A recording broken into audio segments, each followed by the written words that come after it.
Good morning, good afternoon, good evening. Hello again from Miss Kiely. We are going to be looking at lecture 24, but also we're first going to go over your assignment from lecture 23 and look at the answers. So I hope you're all doing well. I hope the first lecture wasn't too much, and I hope you turned in your assignment on time. You'll be seeing those grades input to the fourth quarter, okay? And there's a separate grade for the notes and then another grade for the assignment. And yes, the assignment was graded per correctness, not completion. So let's look at 1A. 1A. Okay, in 1A, which we can see, right over here. 1A, you are asked for the name of the following molecules. So obviously our first task is to draw this molecule. So let's start there. We're going to go CH3, CH2, and then CH2. Now, if we look back, we have CH3, CH2, CH2, and then COOH. So we have another C. I'm going to put the valence electrons to help me here. O has 1, 2, 3, 4, 5, 6. So I'll make a little double bond here. And now we need the other O.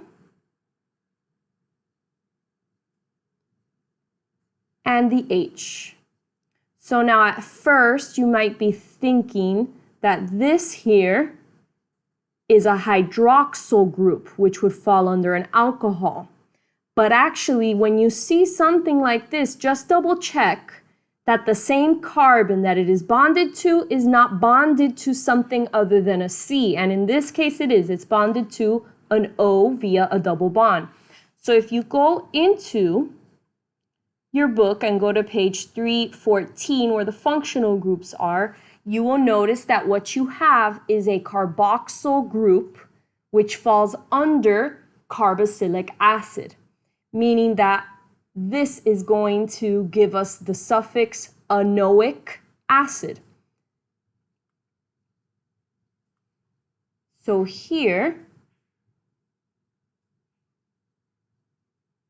we end up having the class of a carboxylic acid and the name containing something with anoic in it.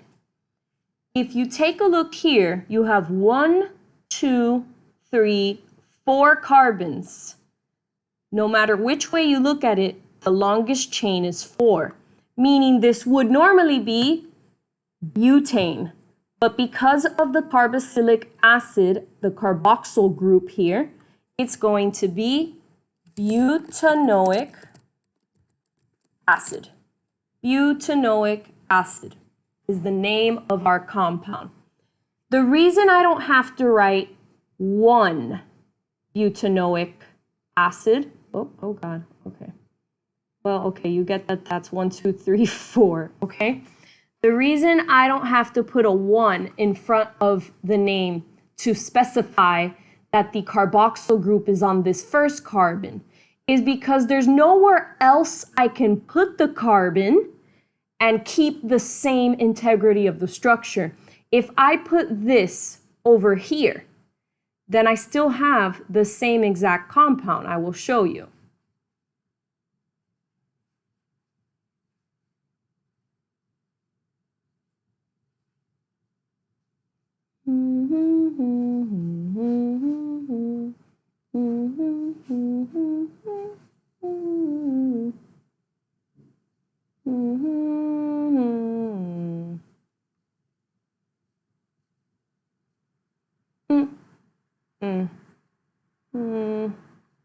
All right, so here it would still be 1, because then I would put the 1 over on this side so that it's nearest to the smallest substituent number. It would be 1 as well. So either way, all I did here was I flipped it 180 degrees, so it's the same exact compound. If I put this group on the second or third carbon, that would have changed and broken the chain and it wouldn't be a bute anymore. So that is why I don't have to specify where the carboxyl group is.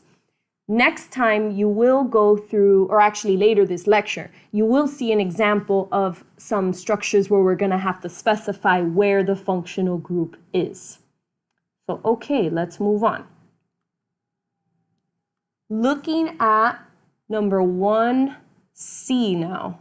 Oh my God, I don't like that. Hold on. We're going to go back to highlighter mode. Okay, 1C. We have CH3, CH2, CO, CH3. The fact that there's just one O is already really helpful. It means that I'm going to end up with most likely an ether. Maybe it's an alcohol, but I don't think it looked like that. And let's see, down here, it could also be a carbonyl because we have one O. So, okay, that gives me some great stuff to work with. It could be an aldehyde. It helps me know that it's not going to be a carboxyl or an ester.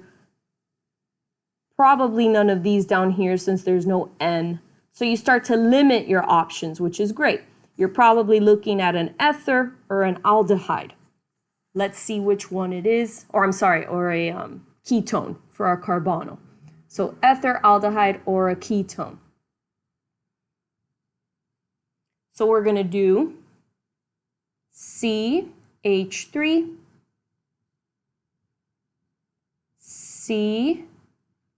H, then C. We have to consider now the O and the next CH3 and where it can go. This has 1, 2, 3 valence electrons left on it. I can definitely put that CH3 group here.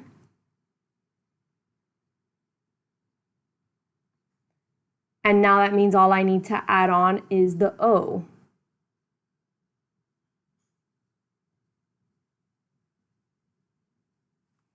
So what you'll notice here is you have a group that looks like this, a C double bonded to an O, which is then further bonded to an alkyl group. This is methyl, which could be an R, right, representative of an R, and then another R. Remember that R and R prime can both mean that you have another alkyl group, such as here we have, this is methyl.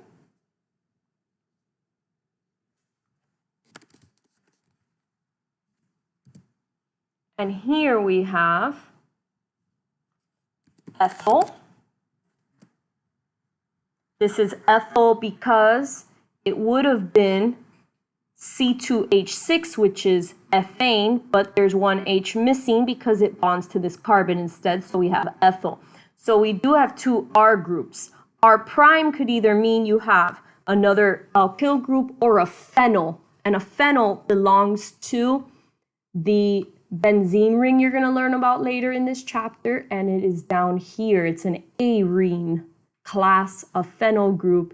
Its last name, its suffix would then be benzene. It looks like a hexagon, but we're not really there yet. Just know though that many compounds can contain those and they might be represented as R prime. So what we have here is actually a carbonyl group.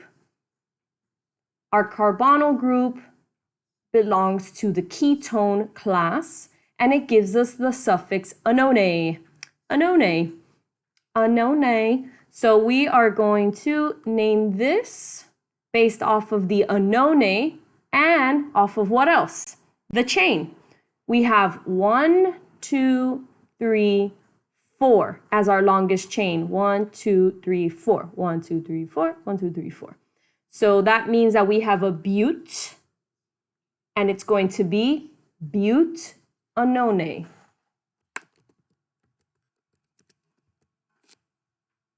That will be the name of the compound. And the class is ketone. It is a carbonyl, but the carbonyl is the name of the functional group. The class, which is what this question is asking for, is a ketone. Again, because we can't put this anywhere else without changing the integrity of the structure, we don't have to specify where the functional group is. Additionally, IB tends to be a little lenient about this because organic chemistry gets a little wild. All right, let's look at the next ones.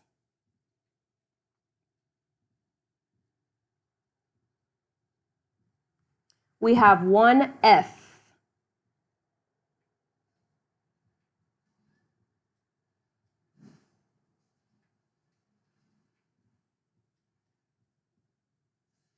So for 1F, sorry, I'm really picky about what this looks like, okay? In 1F, we have CH3, CH2, CH2, CH2, COO, CH2, CH3. Oh my lord. Okay. From here, I can probably already get an idea that there's 1, 2, 3, 4, 5 carbons in the longest chain, because these O's seem to break up the structure, and then I just have 2 carbons over here, which would be an ethane, right? Eth. But there's only 3, 4, 5 hydrogens, so it's probably an ethyl group, and this is probably more indicative of the stem of the name, which is going to be pent, because pent means 5. So let's see what actually pans out when we draw it. CH3, CH2, CH2, another CH2, and then we have the carbon here, and then there's 2 O's that are supposed to come out, and the C2H5. So let's see, 1, 2, 3. I can't bond the O's to each other. I'm going to put one of the O's up here and bond it here.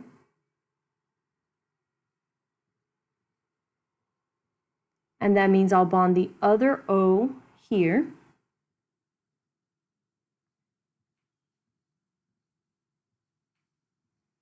And now this O can bond to the remaining carbons, CH2, CH3. All right. What is going on here? We have a C that is double bonded to an O, and that same C is single bonded to an O, and then that O is further bonded to what I'm going to guess is an alkyl group.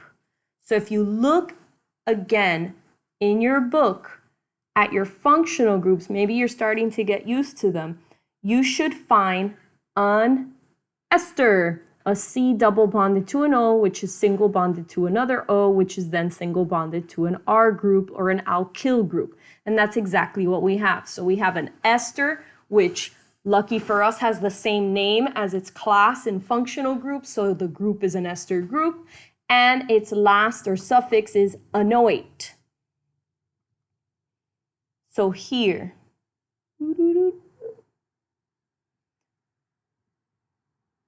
that is our ester group.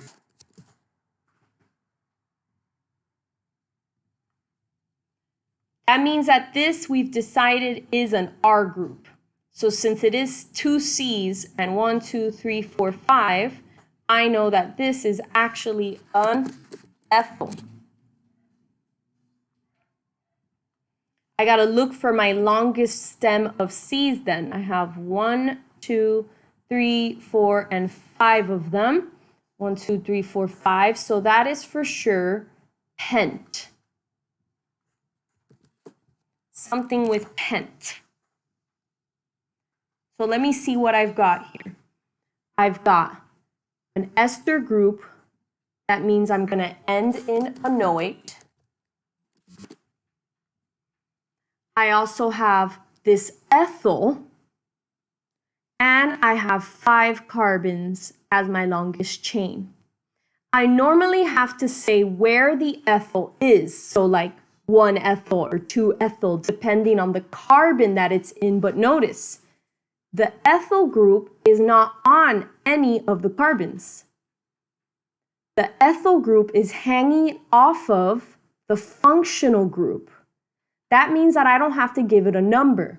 I'm just going to start to name my compound as ethyl. So the beginning of this compound's name is ethyl. Now I'm going to consider the longest chain, pent. Now I'm going to consider the functional group, anoate. So this is ethyl pentanoate. Ethyl pentanoate. Again, I don't need a number for the ethyl because it's bonded to an oxygen and not to any of the carbons. So it's just ethyl.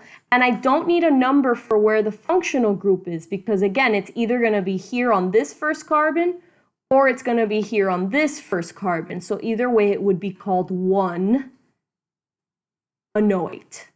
It would either be here or here because if it's on 2, 3, or 4, or 2, 3, or 4, then it's going to actually break the structure up and the chain will not be 5. That means it would be a totally different compound.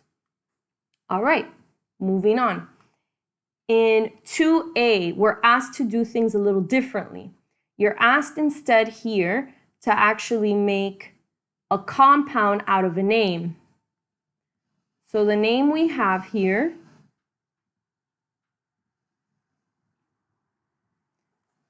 for number 2A is hexanoic acid. So for hexanoic acid, my main thing I'm going to notice here is the hex. Hex means 6. So I'm going to first just draw out 6 carbons and bond them to each other with a single bond for now, since I'm not sure if they need a double bond yet or a triple bond. 1, 2, 3, 4. 5, 6. Awesome. Now I need to focus on the anoic part. Anoic acid. We just dealt with that one. Do you remember which one it is? Good job. It's a carboxylic acid. So that just means the end or somewhere in my compound I need COOH. A double bonded O, a single bonded O, which is then single bonded to an H. I'm going to go here and do that just for simplicity. So I'm going to put one of the O's here.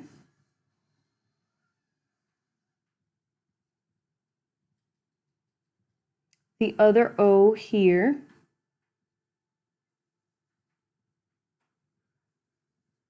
With its H over here. And I'm going to surround these with H's to complete the structure.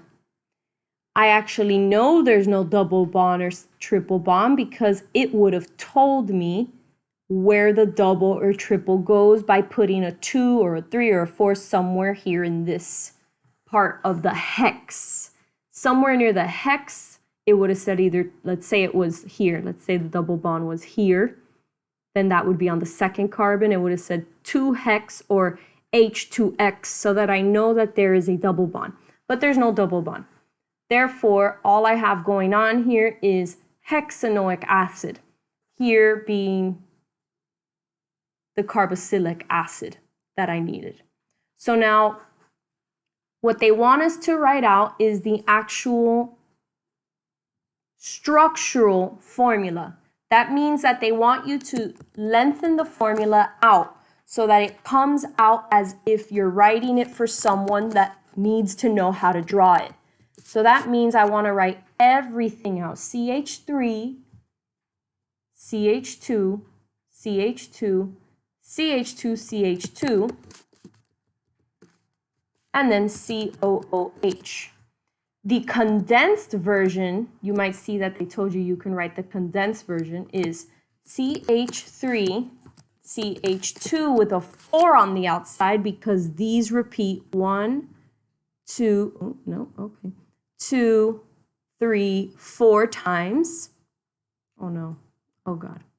I'll just do that again. CH3, CH2 with a 4, and then COOH. So that is what it means by condensed. They don't want you to count the amount of C's, right? And for instance, go, okay, there's 1, and then there's 4, and there's 5. So C, 1, 2, 3, 4, 5, 6. C, 6. They don't want you to do that. The reason being that then you're giving what's called a molecular structure. They still want the person to be able to look at this and be able to draw it out on their own.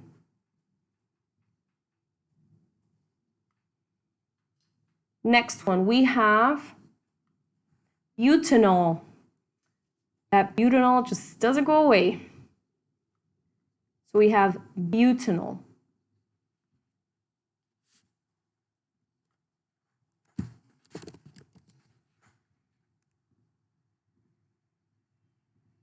The but tells me that I'm definitely going to need 4 carbons.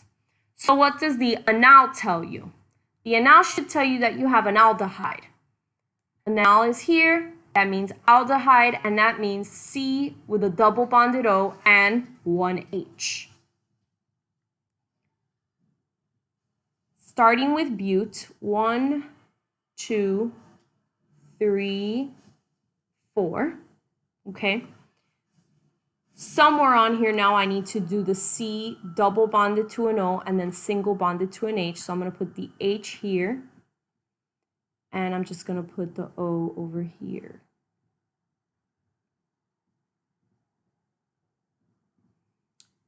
And now fill everything else with H's. That means that my structural formula is going to be CH3, CH2, CH2, COH. Or you could do CH3, parentheses, CH2 with a 2 on the outside, and COH. Either way, that would be correct. All right, for number 3, in number 3, you need to consider an amine group. They're asking you which of the following is an amine. So when we look at amine, we notice that it has an NH2. An N that specifically is bonded to 2 H's. So this could be the amine. Here's an NH2. But this could also be the amine.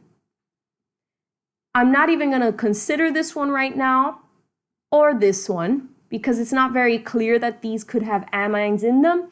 And I know that in paper 1 with multiple choice, I am limited in my time. So I'm going to start to draw A and B instead and see what the answer is.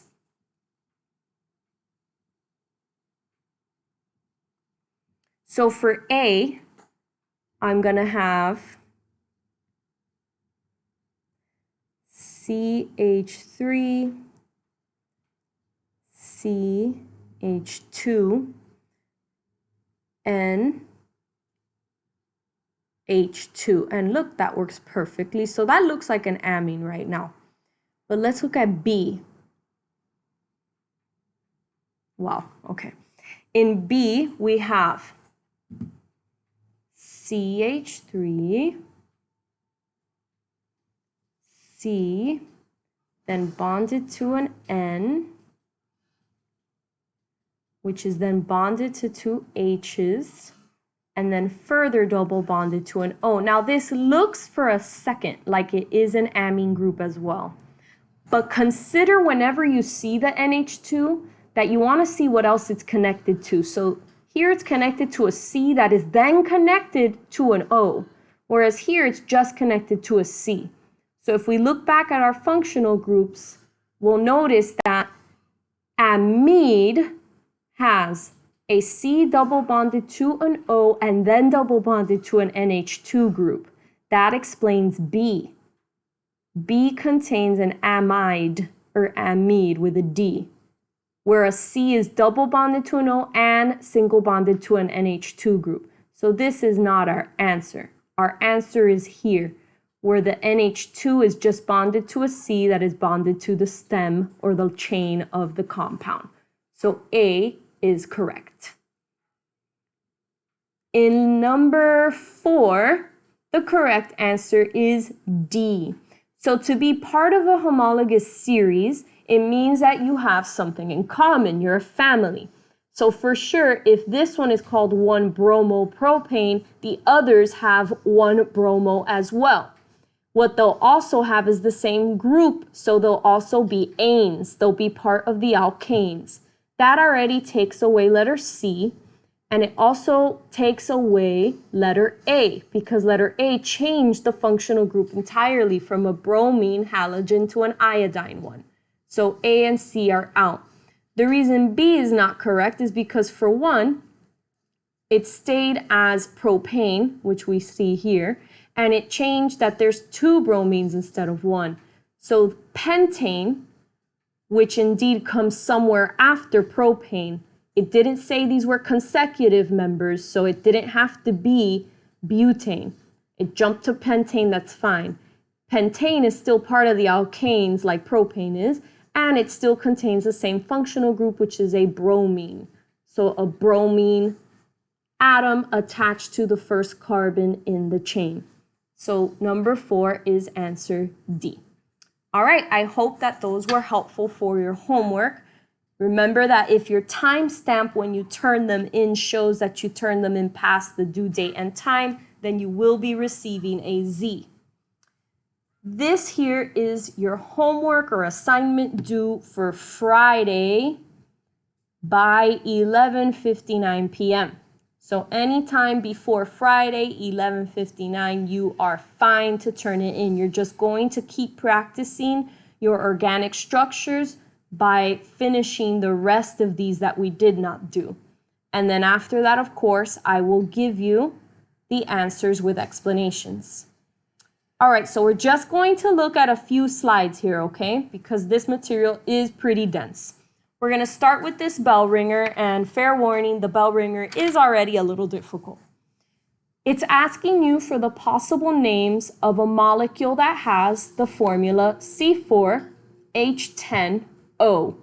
That means that 1, 2, 3, all of them, or just one of them, or 2 of them, when you draw them out and you count the atoms, should end up with 4 carbons, 10 hydrogens, and 1 oxygen. Let's take a look at number 1, 1-methoxypropane. So this one here starts off with an oxypropane. That is actually one of our functional groups that the suffix is oxyalkane, ether. So in an ether, you have an O that is single bonded on each of its sides to an alkyl group. Whether that be a phenyl or not, it just has to be an alkyl group on each side. So that is what we're looking at, an ether. Meth means that the alkyl group on the one side of the oxy, right, of the oxygen is a methyl. The alkane or alkyl on the other side has to be propane-based. So the longest part of the chain is prop, the propane. So let's start there. We're going to put 1, 2, 3. Here is our prop. We're going to put the O here because we know it's an oxyalkane. And we're going to put methyl.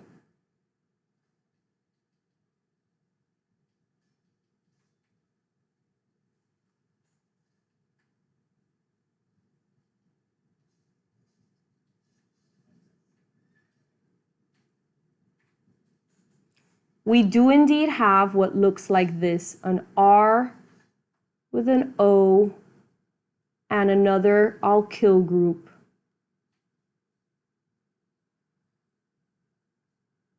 So we do have an oxyalkane or an ether oxyalkane. Now, the number 1 in the name is given because the oxygen, which is part of the functional group, is on the first carbon of the chain, and it can be moved around and change the name of the compound. So that is why they actually put the 1 there. The meth has no number as it is not attached to a carbon. So your methyl group isn't given a number because it's not attached to one of these 3. It's actually attached to the O. It's attached to the functional group. So that is why the 1 does not pertain to the methyl group. The 1 pertains to where the oxyalkane is. The oxyalkane is on the first carbon of the propane chain. So now if we count each type of atom, we have 1, 2, 3, 4 carbons, so that's correct. And we have 1, 2, 3, 4, 5, 6, 7, 8, 9, 10 hydrogens and 1 O. So yes, this does count as one of the molecules that can have this formula. Take a look at that. I'm going to clear it. You might want to pause.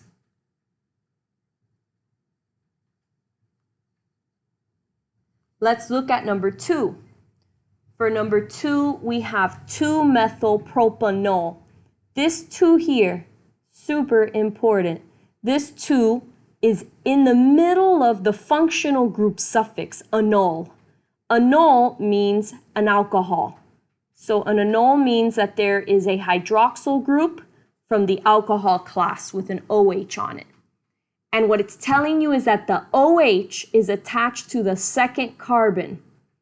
This 2 over here is telling you that there's a methyl group also attached to the second carbon. So let's see what that would look like. Prop means we still have 3 carbons in the longest chain, but then on the second carbon, which we only have the option of the middle one here, we have a methyl group, here's CH3, and we have a hydroxyl for the alcohol.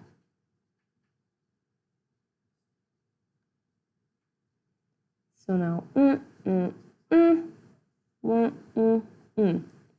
that means we now have 1, 2, 3, 4 carbons, 1, 2, 3, 4, 5, 6, 7, 8, 9, 10 hydrogens, and 1 oxygen.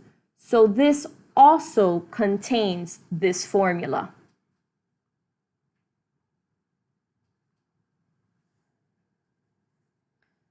Butanol, back again. But, meet probu, that means but, is 4. And what does anal mean again? What does anal mean?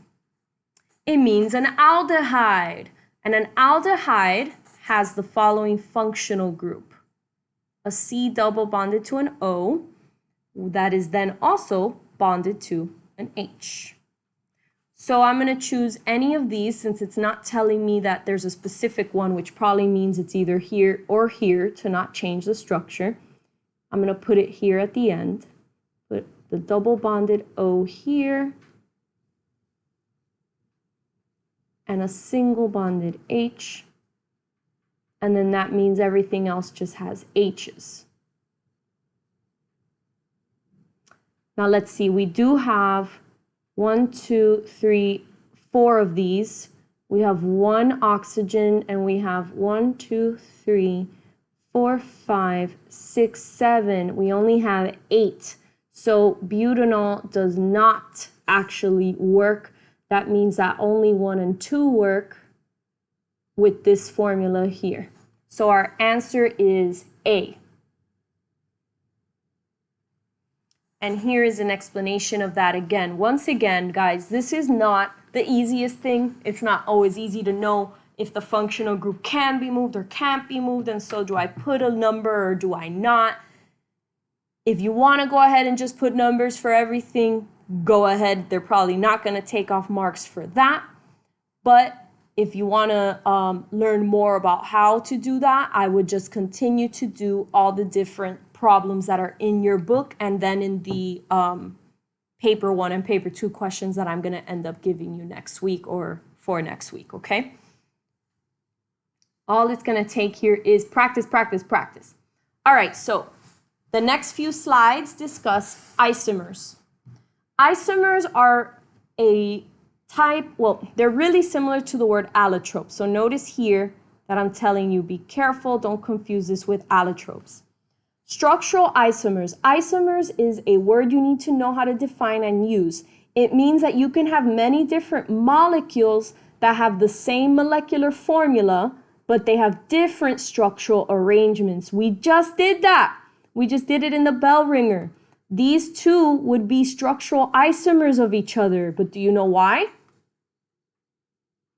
Of course, because these both have the formula C4H10O, but when you build them, they're entirely different. They have different properties entirely. They behave differently, they look differently. So for instance, here we have butane and we have 2-methylpropane. Both of these contain 4 carbons and 10 hydrogens. But when you build them based off of their structural formula, for instance, this one's structural formula would be CH3, CH2, CH2, CH3. And then this one would be CH3, CH, CH3, CH3. These will result in 2 different molecules. So different molecules, but the same formula. Same formula, but different structural arrangements. The word allotrope is different. Allotrope referred to, for instance, carbon. In carbon, you can have diamond, you can have fullerene, you can have graphene, you can have graphite. There's different forms of carbon, but they're all just carbon. The difference here is an allotrope means you have just one element. You have one element. So for instance, you have oxygen gas, O2, and you also have ozone, O3. These are the same element, 2 different types of molecules. Here you have just carbon. These are 4 different types of carbon. They're all only made of carbon, one element, but 4 different ways of structuring the carbon atoms to bond to each other. Here you have 2 different ways of structuring oxygen atoms to bond to each other. Isomer is different. It's not that you have one element. You have as many elements as are necessary. It can be a C, it could be H. In our bell ringer, it was CHNO. The point is you have the same type of molecule, but when you build it, you have actually different structures. So the same molecular formula, different structures. An allotrope instead is same element, different structures. So just be careful with those 2 words. Here's more examples of isomers. Here you have pentane, 2-methylbutane, 2,2-dimethylpropane. All 3 of these contain 5 carbons and 12 hydrogens, and yet they make different structures depending on how you arrange the atoms with each other. Super fun. Be careful with alkenes and alkynes.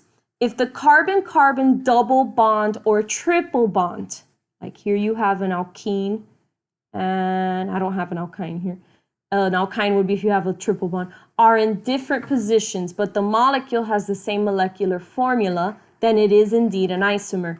So here, the double bond is on the first carbon, so that's why it's, oh my God, okay. The double bond is on the first carbon, so that is why it has written hex 1-ene.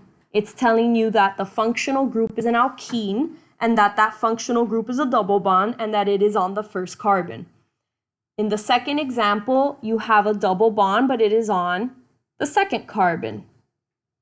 Here you have a double bond, but it is on the third carbon, and it's on the third carbon whether you go this way or that way, if you notice, 1, 2, 3, or 1, 2, 3. So then the double bond is on the third carbon.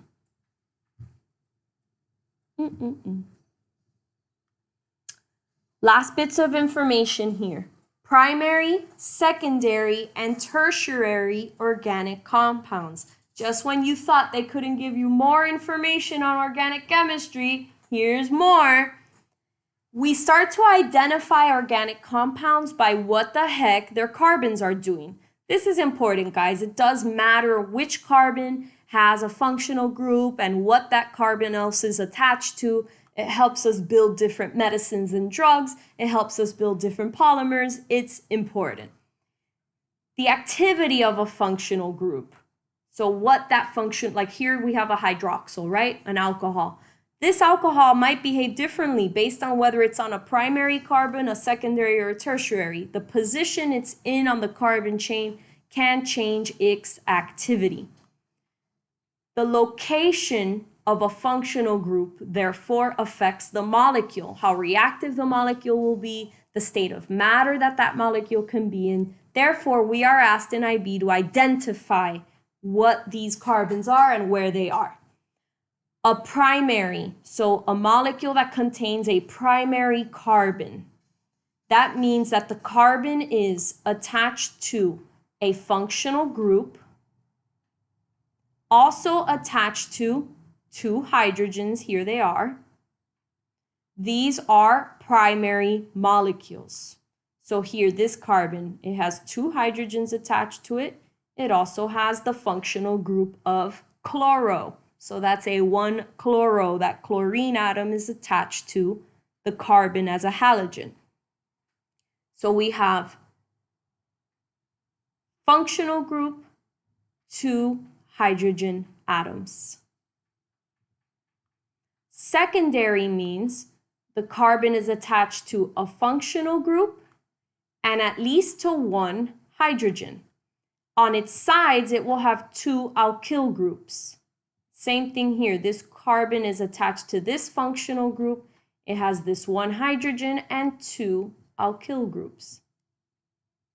They don't mention it in your book here for the primary one, but what might help you too is the other side of the carbon is bonded to an alkyl group, just 1. So primary, 1, secondary, 2. What do you think tertiary is?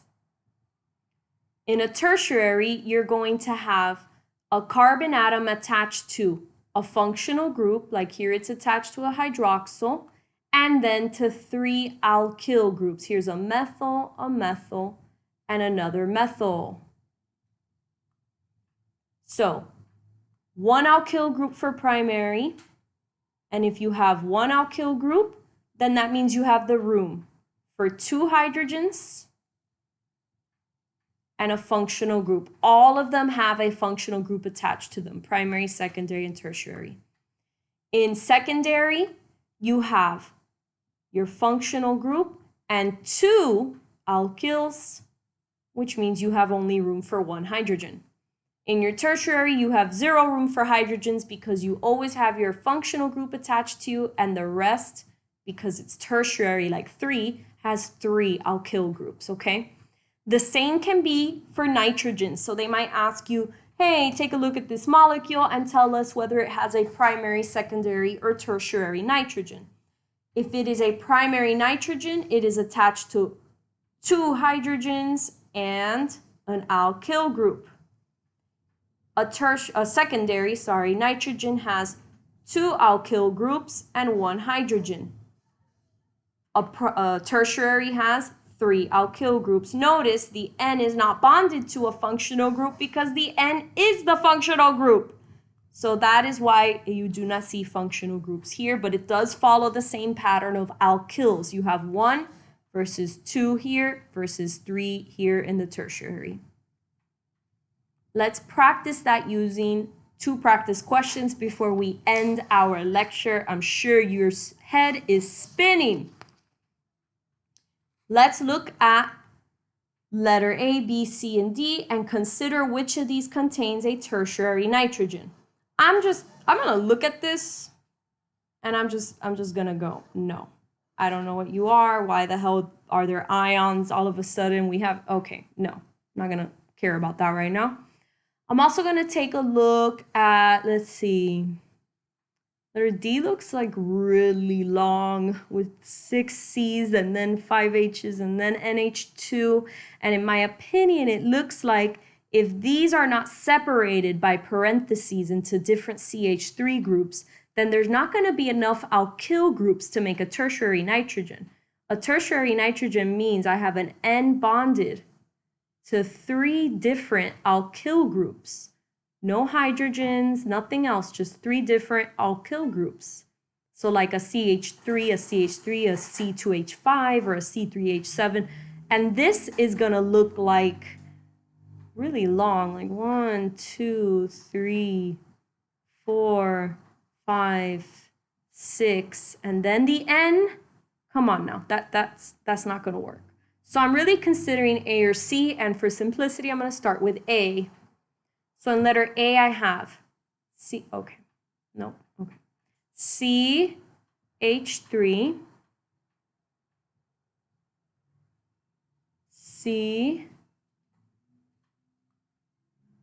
CH3, oh, NH,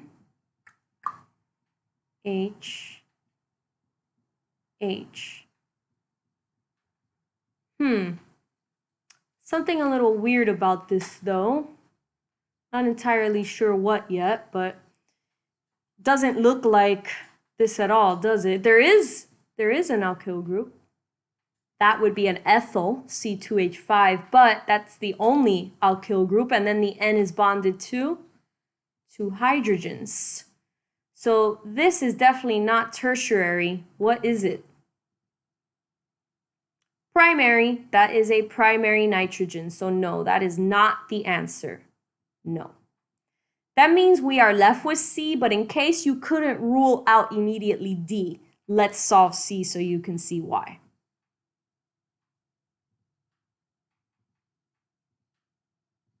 We have C3,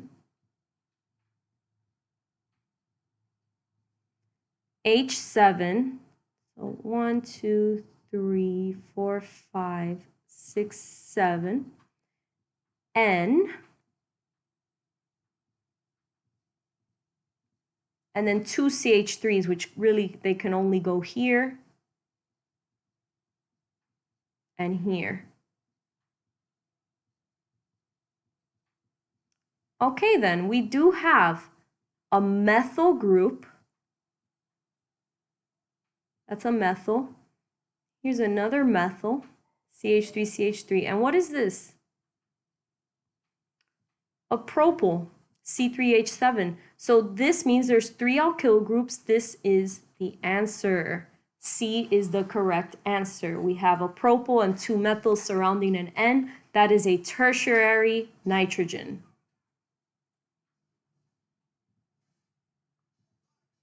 All right, last one. Which compound contains a secondary carbon? Secondary means there's 2 alkyl groups on the carbon. The carbon is also attached to a functional group. And if it has a functional group and 2 alkyl groups, then what else does it have? You are correct. That means it also has a hydrogen attached to it. So we're looking for a carbon that is attached to a functional group, 2 alkyl groups, and a hydrogen. Oops. So here I'm going to start looking at A, B, C, and D. I see they all have chlorine in them. So I guess that's the functional group that the C is supposed to be attached to. This one I can already tell is going to be a little too simple. So if I look at D, I can see that this carbon is going to attach to these 2 hydrogens, which already means I'm 1 hydrogen over, and this 1 methyl alkyl group. So that is actually going to be a primary carbon. I'm going to look through A, B, and C and see that, well, I'm not sure really. I'm going to start with A because at least the functional group is here in the middle, which means that maybe I will have two alkyl groups of space. So let's start there. CH3, C to just an H, and then to a Cl. I'll put the Cl down here just so I can continue the chain.